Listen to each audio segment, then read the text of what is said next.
J'allais commencer ma vidéo en disant Dieu merci qu'on n'est pas surveillé H24, puis après j'ai réfléchi.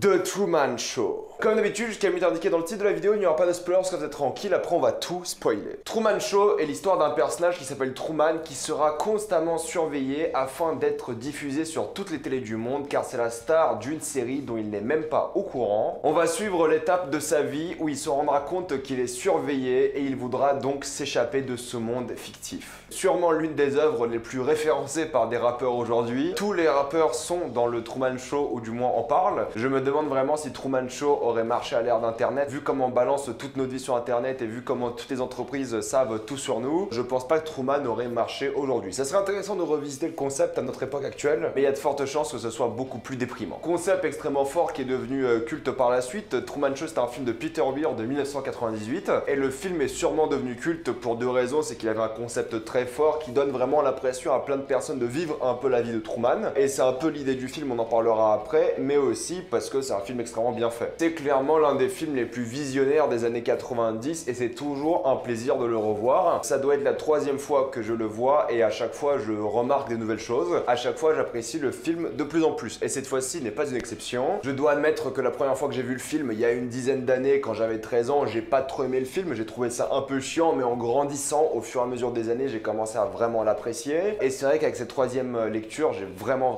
adoré, mais bon c'est pas surprenant j'ai envie de dire. Il y a tous les ingrédients qui sont là pour faire un chef-d'œuvre. On va commencer avec la mise en scène de Peter Weir. Et Peter Weir, moi c'est un réalisateur que j'aime beaucoup, j'adore sa filmographie, je pense que j'en ferai une vidéo spécifique un jour, genre un top de ses meilleurs films. Parce que quand on parle des meilleurs réalisateurs de tous les temps, moi je mettrais facilement Peter Weir dans la liste. Le truc vraiment le plus intéressant par rapport à la mise en scène, c'est vu que le monde de Truman est complètement fictif, ils ont pu mettre des caméras un peu partout pour suivre la vie de Truman, que ce soit dans sa chambre, dans des bagues, dans des pendentifs, dans des véhicules, vraiment il y a des caméras partout et Peter Weir utilise ces angles de caméra. On aura une caméra en mode fisheye arrondi quand on sera du point de vue d'une caméra du studio Truman Show et ces caméras là sont faites vraiment pour donner le plus de visibilité à la scène et le film va souvent alterner entre la caméra du film en soi et la caméra du studio Truman Show. Les caméras du studio sont faites pour être contrôlées à distance, du coup elles font que du droite-gauche ou haut et bas et ça donne vraiment une immersion et tu te mets à la place des spectateurs qui regardent le Truman Show. C'est pour ça qu'il y a vraiment deux manières de voir le film. Il y a la manière de voir le film comme les spectateurs via ces points de vue caméra là et il y a la manière de voir le film comme vous le regardez chez vous, c'est-à-dire avec les plans caméra et le mélange de caméra des spectateurs. Et ça donne vraiment de l'immersion parce que tu vois la logistique qui est derrière, tu vois vraiment les caméras qui sont posées un peu partout et tu vois l'équipe derrière le Truman Show changer de caméra d'une à l'autre pour avoir la meilleure visibilité sur Truman et ensuite faire de la mise en scène, mais ça on en parlera après. Et ce qui est fort dans la mise en scène et dans les décors aussi, c'est que tout a l'air faux. On sait très bien que Truman Show vit une sorte de fantaisie, mais pour nous spectateurs, tout ce qui est fait dans le Truman Show, dans le studio, a l'air fictif, a l'air factice en tout cas. Tu vois que les figurants sont placés à un certain endroit et ils ont une boucle et ils se répètent. Tu vois que les décors ils font faux et des fois placement de produits. Tout est tellement scripté, que ce soit les mouvements des voitures, des acteurs, des dialogues, que ça donne une impression factice beaucoup plus intéressante et ça montre aussi que Truman n'y a vu que du feu pendant des années. Donc je trouve que c'est réussi d'avoir l'air faux pour nous et vrai pour Truman parce que du coup on sait nous où est la réalité. Et ça on le voit avec les problèmes techniques lorsqu'il y a un aspirateur qui tombe du ciel ou lorsqu'il y a des erreurs de logistique qui gâchent un peu la fantaisie Truman, ça casse un peu le mythe, mais ça rappelle aux spectateurs que tout ce qui se passe là est faux. Mais ce que j'aime beaucoup, c'est que c'est un parallèle au cinéma et à la série télé. Au final, tous les problèmes que les gens du studio Truman ont, c'est des problèmes qu'ils ont dû créer, ont dû inventer. Et je suis quasiment sûr que durant la mise en scène, durant la production du film, ils ont sûrement eu des problèmes à créer des problèmes. Donc c'est un peu une sorte de poupée russe, parce qu'à chaque fois qu'il y a un problème logistique dans le studio du Truman Show, tu te demandes s'il y a eu un problème logistique dans la production du film et ça montre vraiment les différents problèmes que des producteurs, des metteurs en scène et tous les gens qui bossent sur un film peuvent avoir et à quel point ils s'adaptent. J'aime beaucoup aussi le fait que les flashbacks de Truman sont évidemment filmés et ils mettent les flashbacks par-dessus l'image. Vu qu'ils connaissent Truman, ils savent à quel moment de sa vie il réfléchit des fois. Par du montage, ils diffusent ces flashbacks parce qu'ils ont enregistré sa vie. Du coup, ils peuvent diffuser des flashbacks et ils diffusent des flashbacks de la même manière que tout le reste du film avec des caméras utilisées dans le studio du film. Et ce qui est fort, ça la manière dont le film nous montre la réaction des gens qui regardent le Truman Show, parce que c'est un peu la même réaction qu'on a aussi en regardant le film. On se reconnaît dans les spectateurs de la série parce qu'on est nous-mêmes spectateurs de la série d'une certaine manière, et on se demande comment ça va se finir. On est avec Truman, on a envie qu'il arrive, et on est vraiment comme tous ces spectateurs-là, et c'est ça qui est fort, c'est que c'est un film qui nous met face à nous-mêmes aussi. Mais ça, on en reparlera après, mais ce qui est intéressant, c'est que c'est vraiment filmé comme une série. Il n'y a pas beaucoup de plans dynamiques, il n'y a pas une folie de la mise en scène, parce qu'une série, ça n'a pas le budget pour faire de la mise en scène tout le temps. Et tu vois que lorsqu'ils font la mise en scène, c'est extrêmement rare, c'est bien précis, et c'est pas tout le temps permis, parce qu'il faut des circonstances assez exceptionnelles. Mais plus on avance dans le film, plus la mise en scène devient une mise en scène de film. On oublie les chants contre chants monotones, on oublie la mise en scène banale, et on passe sur la mise en scène de film avec plein de plans de tous les côtés. Ça montre l'action d'une manière beaucoup plus émouvante et beaucoup plus dynamique, et à la fin on a le droit à un vrai film de cinéma. Du coup le film en soi fait la transition d'une mise en scène de série peu intéressante à une mise en scène de film au fur et à mesure du récit. Et pour parler du scénario, j'aime beaucoup la manière dont les gens manipulent Truman. Tout ce qu'il connaît de sa vie est faux parce que tout le monde l'a manipulé. Il y a une sorte de script de sa vie qui est mis là, et c'est vrai que c'est une référence à notre vie aussi. On a l'impression que des fois qu'on se fait manipuler par un peu tout ce qui nous entoure, il y a trop de facteurs qui nous manipulent, qui nous impactent. Et là dans Truman Show, ça déconstruit vraiment tous les éléments qui impactent la vie de Truman. Et ça, on peut aussi le faire pour nous, parce que des fois on se dit ah bah tiens, cet élément dans ma vie a changé ma vie, ce choix là m'a permis d'avoir autre chose, et on pense vraiment qu'on a le libre arbitre. Et ça, ce sera une thématique importante, on en parlera après. Et du coup le fait de montrer que tout le monde manipule Truman et que sa vie en soi est peut-être honnête, il a des vrais sentiments, des vraies émotions, au final c'est des émotions qui sont implantées, c'est des émotions qui ont été manipulées pour qu'il les ait pour un meilleur audimat ou pour des problèmes logistiques. L'un des traumatismes de Truman, c'est avoir peur de l'eau. Ils l'ont créé parce que s'il prenait un navire ou un bateau pour toucher l'horizon, eh bien il serait en dehors du studio. Du coup il fallait créer une sorte de moyen de le traumatiser, donc c'était juste un traumatisme qu'ils ont implanté pour permettre une logistique plus facile et une meilleure production de la série. Du coup ça fait poser la question, est-ce que notre vie à nous elle est aussi manipulable comme ça par les gens, par les entreprises? Est-ce qu'on est aussi influençable? Et la réponse elle est vraie. Est-ce que c'est intentionnel? Peut-être pas tout le temps, on fait quand même beaucoup de nos choix, mais surtout à notre époque aujourd'hui on se rend compte que les choix qu'on fait, surtout en ligne, surtout à cause des grosses entreprises, sont prévisibles. Ces entreprises savent ce qu'on peut faire et d'une certaine manière nous manipulent. Ça on l'a vu énormément ces dernières années. Donc de manière assez intéressante, c'est un film qui résonne encore mieux aujourd'hui qu'à l'époque. Et j'adore les manières dont Truman se rend compte au fur et à mesure que quelque chose cloche, que quelque chose ne va vraiment pas bien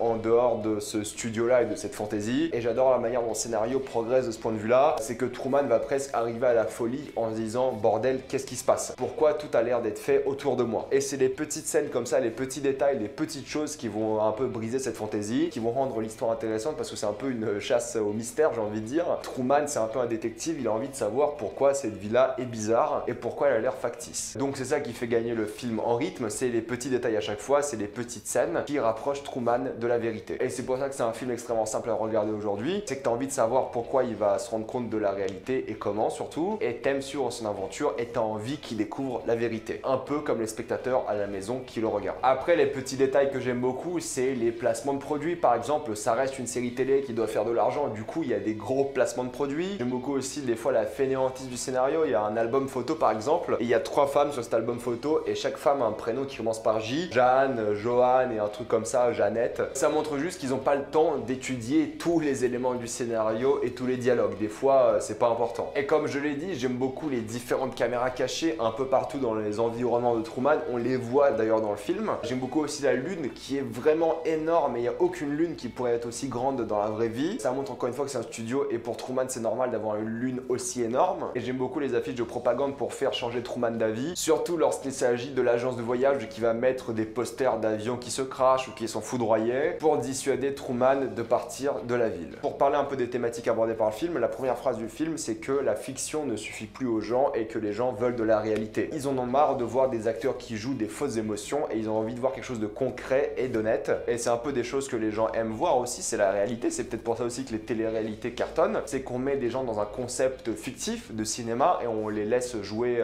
d'eux-mêmes. On les laisse peut-être improviser sans trop scripter. Alors oui, la télé-réalité c'est un autre délire, mais ça montre qu'il y a une envie de voir une certaine forme de réalité par les spectateurs. Il y a cette forme de voyeurisme qui est extrêmement importante et ça va être revu durant tout le film. C'est que les gens dorment en même temps que Truman vu que c'est H24. Les gens regardent Truman non-stop peu importe où ils sont dans le monde parce qu'ils vivent avec Truman et ils voient sa vie. Donc c'est vraiment du voyeurisme. Il parle même de concevoir le premier bébé à la télé de l'histoire de la télévision en live. On est sur quelque chose où on voit bien que la nature humaine, c'est de regarder les autres, c'est d'être un peu dans l'intimité de quelqu'un. Tous les problèmes éthiques qui sont énoncés, le fait d'avoir vu un bébé et de le posséder par une entreprise a été énoncé. Imaginez-vous le bordel collectif que ça serait d'avoir un bébé qui est possédé par une entreprise aujourd'hui, de le faire naître à la télé, de le voir mourir à la télé, de lui faire concevoir un enfant. Il y a plein de problèmes éthiques qui sont posés, mais ça met en relief vraiment le voyeurisme humain et cette volonté de rentrer dans la vie des autres. Parce qu'au final, la vie de Truman, elle est complètement sérialisée. Nous, on a des épisodes dans nos vies, on le sait très bien. C'est pour ça aussi que c'est une œuvre qui est attachante, Truman Show, c'est qu'on peut s'attacher à Truman parce qu'il vit des choses qui sont épisodiques. Nous aussi, on a des éléments de nos vies qui sont épisodiques, que ce soit un travail, que ce soit une relation amoureuse, que ce soit peut-être une ville où vous avez vécu. Au final, dans votre vie à vous, c'est des épisodes. Et ce qu'ils font avec Truman, c'est sérialiser tout ça pour le vendre. Et c'est pour ça qu'on s'attache beaucoup au concept, c'est qu'on se dit, ah, ça pourrait être moi au final. Studio à part, je pourrais aussi sérialiser ma vie pour la mettre à la télé par exemple. Je pourrais faire épisode 1 lycée, épisode 2 la fac, épisode 3 le travail. Il y a vraiment plein de choses comme ça qui sont sérialisées dans nos vies et qui sont montrées dans Truman. Et du coup, ça fait poser la question du libre arbitre qu'on va évoquer en spoiler évidemment. Mais il faut se dire aussi, est-ce que Truman est libre? Est-ce que nous, on est libre? Si on est aussi manipulé d'une certaine manière par des entreprises, par des amis, par de la famille, où est notre libre arbitre? Où sont nos choix? Qu'est-ce qu'on peut faire? Parce que Truman ne se rend pas compte des choix qu'il fait. Et même les choix qu'il fait, ils sont manipulés parce qu'ils ont implanté des idées, des émotions. Du coup, ça rend Truman extrêmement prévisible. Et ça fait parler du but de la vie parce qu'au final, une sorte de vie épisodique, c'est pas ce qui intéresse Truman. Il n'a pas envie de vivre un mensonge de une s'il est au courant de ce qui se passe. Et ensuite, il a envie de trouver l'existence de sa vie. Il a envie d'aller plus loin. Et c'est la nature humaine aussi de se poser des questions sur l'existence, de se poser des questions sur notre utilité à nous dans notre vie et d'aller un peu plus loin que ce que la vie nous propose. Truman veut clairement quitter le studio parce qu'il se rend compte qu'il y a plus que ça dans la vie. Et je pense que le studio, c'est une métaphore pour nos vies à nous. Si toi, t'es coincé dans un travail depuis des années, t'auras peut-être l'impression d'être dans le Truman Show. À chaque fois, les mêmes choses, la répétition du quotidien. Et t'auras peut-être envie d'y aller, mais tu pourras pas parce que t'as besoin d'argent, t'as besoin de plein de choses différentes, t'as une famille, j'en sais rien. Du coup, ça montre aussi l'envie de l'humain d'aller plus loin, surtout quand il est insatisfait de sa vie. Et on le voit bien avec la mise en scène du personnage de Ed Harris, parce que lui va en faire, et c'est un peu un parallèle au cinéma et à la série. Les metteurs en scène veulent transmettre de l'émotion via de la mise en scène. Que ce soit Peter Weir ou Ed Harris, ils ont le même objectif, transmettre de l'émotion, faire vivre des choses intéressantes pour les spectateurs. Et on le voit aussi dans le scénario, les modifications de scénario au dernier moment, les choses qui doivent changer parce que des circonstances ont évolué et que la production et la logistique ne peuvent pas faire absolument tout. Et des fois, il faut s'adapter en fonction de tout ça. Donc c'est aussi une sorte de hommage, on va dire, aux metteurs en scène, aux producteurs, aux gens qui travaillent sur un film. Et c'est aussi un moyen de montrer à quel point c'est facile de manipuler les émotions des gens juste avec de la mise en scène, juste avec quelques zooms. Tu peux faire ressentir des émotions aux gens de manière assez forte. Et ça, c'est assez positif parce que de une, c'est un échappatoire. On le voit très bien avec les gens qui adorent regarder Truman et qui apprennent même l'anglais ou qui vivent avec Truman. Et de l'autre côté, c'est assez nocif parce que si un zoom peut te manipuler, imagine quelqu'un avec plus de pouvoir ce qu'ils peuvent te faire. Et ça met bien en parallèle l'importance du business, de l'art, le mélange des deux. Il faut financer l'art, il faut trouver des moyens de le faire. Quitte à des fois à changer la loi, ça on l'a vu avec beaucoup d'entreprises de films qui changent la loi d'un pays pour permettre de gagner plus d'argent. En même temps, ce film, c'est un avertissement pour tout le monde de faire attention à ce qu'ils regardent parce que ça peut être facilement manipulé. Et en même temps, c'est une lettre d'amour au cinéma parce que ça montre à quel point les gens peuvent être facilement manipulés et à quel point c'est facile de leur faire ressentir de grosses et fortes émotions. J'aime beaucoup la morale de fin et j'aime beaucoup l'impact que ça a sur les gens. À quel point un film, c'est un échappatoire. Comme ce film-là en soi, Truman Show, c'est un échappatoire pour les gens, pour moi par exemple qui a regardé ce film et pour tous les autres. Donc c'est intéressant de voir le parallèle entre les deux, entre la vraie œuvre de Peter Weir et l'œuvre série dans le film qui sont tous les deux une sorte d'échappatoire qui font ressentir des émotions aux gens. Et puis si on doit parler de quelque chose, c'est les acteurs. Évidemment, Jim Carrey est phénoménal. Il joue un mec qui vit une vie tout à fait banale. Il passe un peu par la folie et il passe à la fin par énormément d'émotions et il est super touchant tout à la fin. Laura Linney qui joue une super actrice dans Truman Show qui a un sourire mais complètement faux. Tu vois le mensonge et l'hypocrisie sur son visage, mais pour Truman c'est tout à fait normal parce que c'est la réalité dans laquelle il existe et pour lui les gens réagissent de cette manière. Il y a aussi Noah Emmerich qui est un acteur sous-coté, qui est souvent très bon, qui fait du bon taf, qui est là aussi le meilleur ami de Truman et qui va vraiment vivre plein de choses avec lui et qui va lui le manipuler plus que tous les autres. Et évidemment Ed Harris, l'un des meilleurs acteurs de tous les temps je pense, qui joue un excellent metteur en scène, qui va aller à des extrêmes pour réussir à avoir un beau plan ou avoir du succès avec son émission tout en aimant Truman, mais ça on en parle juste après. C'est Ed Harris qui a une phrase qui est complètement représentative de tout le film. Il dit: on accepte la réalité dans laquelle on est car c'est celle qui nous est présentée. C'est aussi simple que ça, c'est ce qu'il dit et c'est juste juste tellement vrai. C'est vrai pour nous en tant qu'humains et c'est vrai aussi pour Truman et ça représente parfaitement le film. J'aime beaucoup la musique très mélancolique du film avec énormément de piano qui marche à merveille, qui montre vraiment l'envie de Truman d'aller beaucoup plus loin. Pour conclure, Truman Show c'est évidemment un chef-d'œuvre, c'est un film visionnaire qui a vraiment mis en parallèle la manière de faire un film, la manière de faire une série, la manière dont les spectateurs réagissent à ça, mais aussi à poser des questions sur l'humanité. Le but de la vie, l'existence, notre quotidien, qu'est-ce qui nous change, qu'est-ce qui nous manipule, est-ce qu'on vit réellement dans cette vie, quelle est notre importance, notre libre arbitre. Ça fait poser des questions sur le monde qui nous entoure parce que si on peut se sentir à la place de Truman à certains moments, il faut se dire que tous les autres gens autour de notre vie à nous se sentent comme Truman aussi à certains moments. Donc c'est une histoire de solitude et de quelqu'un qui veut vraiment trouver une sorte d'échappatoire et c'est un film magnifique surtout vers la fin où il y a des vrais plans de cinéma mémorables et c'est sûrement l'un des meilleurs films de tous les temps et je vous le conseille énormément, ça a inspiré des générations et c'est vraiment un film unique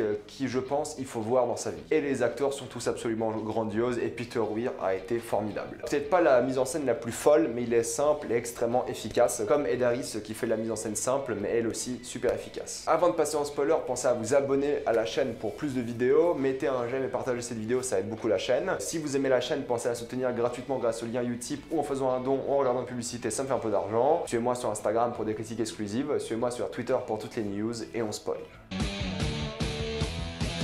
La thématique la plus importante, je pense, de Truman Show, c'est le fait que Truman n'a pas de libre arbitre. Et c'est pour ça que ça le dévore de l'intérieur. C'est que nous, en tant qu'être humain, on a envie d'avoir nos propres choix. On a envie de les faire et on a envie de les assumer. Et là, au fait, quoi qu'il fasse, Truman revient au point de départ. Il revient à son quotidien. Et du coup, ça montre qu'en tant qu'humain, on veut ce libre arbitre et Truman ne l'a pas du tout. Son combat est un combat pour sortir et vivre la réalité, être libre. Le studio, pour lui, c'est une prison de toutes pièces. Alors que la réalité derrière, elle peut être effrayante. Elle peut être dangereuse, mais au moins ça sera la réalité et il aura ses propres choix. Donc ça montre la nature de l'homme qui veut aller plus loin et qui veut la vérité, quoi qu'il arrive. Même les traumatismes dans sa tête ne sont pas importants parce qu'au final, ils n'ont pas de conséquences. Personne n'est mort, personne n'a été blessé. C'est des faux traumatismes qui ont été implantés. Et c'est un peu ce qui est fort dans le film, c'est de montrer que peut-être la vie dans laquelle Truman vit actuellement est saine et peut-être sûre, mais ce n'est pas assez parce que ce n'est pas la réalité. Et lui, il veut la réalité. Et on préfère vivre dans la réalité plutôt que de se mentir. C'est parallèle parfait à la dernière critique de film Shutter Island où on parlait justement de la fin qui est un peu la même fin que Truman. Je vais pas la spoiler mais je vous conseille d'aller voir ma vidéo sur Shutter Island pour comprendre l'apport de la réalité au personnage principal, d'où la volonté de Truman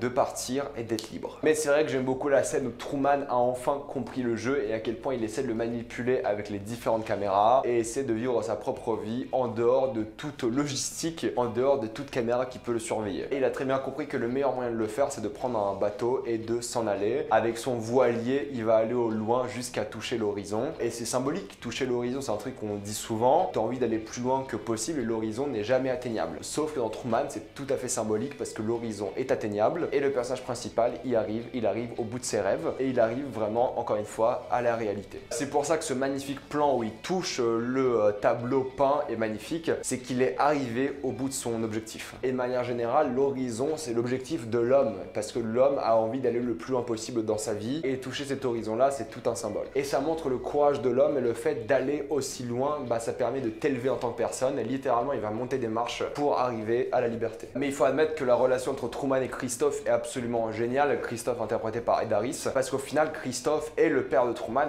peut-être pas le père biologique, mais il a vu cet enfant grandir, il a vu ses premiers pas, ses premiers jours à l'école, il a vu Truman et il connaît Truman par cœur, peut-être même plus que beaucoup de parents parce qu'il a vu tous les moments de la vie de Truman et il les a même manipulés. Donc il connaît parfaitement Truman et c'est son père. Et il y a cette magnifique scène que moi j'adore, qui est l'une des plus belles scènes du film je trouve. C'est cette scène où il touche l'écran avec Truman qui est dessus en train de dormir, comme s'il lui faisait une caresse sur le visage. Et ça montre vraiment un peu la solitude de Truman et de Christophe, cet enfant et ce père qui seront peut-être jamais ensemble. Et Christophe au final il prend une dimension divine parce qu'il parle littéralement du ciel à la fin, surtout pour communiquer avec Truman. Et c'est ça qui est fort, c'est ce mélange de paternité et de divinité, parce qu'au final Christophe c'est le dieu qui a tout manipulé, c'est le dieu qui a créé le studio et a créé Truman et donc sa vie, et de l'autre côté il s'est attaché à ce personnage là et il est devenu son père. Et c'est ça que j'aime beaucoup, c'est qu'il n'a même pas été capable de tuer Truman, il a préféré le laisser voir la réalité parce qu'il l'aime en tant que fils et il pensait le convaincre de rester. Mais le dialogue de fin est super mémorable où justement il essaie de le convaincre, il essaie de lui dire que la vie en dehors elle est dangereuse, c'est comme un parent qui protège son enfant, ne va pas dans le vrai monde est dangereux, reste avec moi, et au final Truman décide de s'en aller et le dialogue est juste génial. génial. Il reprend sa phrase du début, good morning, good evening and good night, et il s'en va dans le noir absolu parce qu'on sait pas ce qu'il y a derrière. Peut-être il va sortir, il va se faire arrêter par la sécurité, on n'en sait rien, c'est un peu la magie du film. C'est que de l'autre côté, il y aura Lorraine qui va courir vers les studios, Christophe qui aura abandonné, qui s'est dit voilà, part mon fils d'une certaine manière, et Truman qui part vers un monde d'incertitude. Réalistiquement, est-ce que Truman va s'en sortir? Ça va être bizarre parce que du coup, il va arriver dans un monde où tout le monde va le connaître parce que c'est une célébrité aussi, mais au moins il sera libre. Mais on peut se poser la question, c'est que si c'est une célébrité et tout le monde le connaît, est-ce qu'il sera libre? Est-ce qu'il pourra faire ses propres choix? On n'en sait rien, mais c'est un peu toutes les théories par rapport au film. Mais l'idée, c'est pas de se théoriser la suite du film, c'est pas important. L'idée, c'est qu'il est parti, il a accepté, il a préféré voir la réalité. C'est ça le message au final, c'est de ne pas vivre une vie de mensonge, passer à autre chose, et peu importe ce que sera la vie de Truman après, qu'il finisse en couple avec Lorraine, qu'il revoie Christophe, qu'il ait une vie horrible derrière, l'important c'est qu'il ait fait ce pas pour se séparer du mensonge. Et au final, on est tous un peu Truman parce qu'on a envie de se libérer de la société et faire tout ce que l'on veut et accomplir nos rêves. Du coup là, il va accomplir ses rêves et c'est un très beau message de fin. Et tous les gens qui vont sortir la théorie du fait que Truman est fou et que tout ce qui se passe dans le film a été inventé par lui,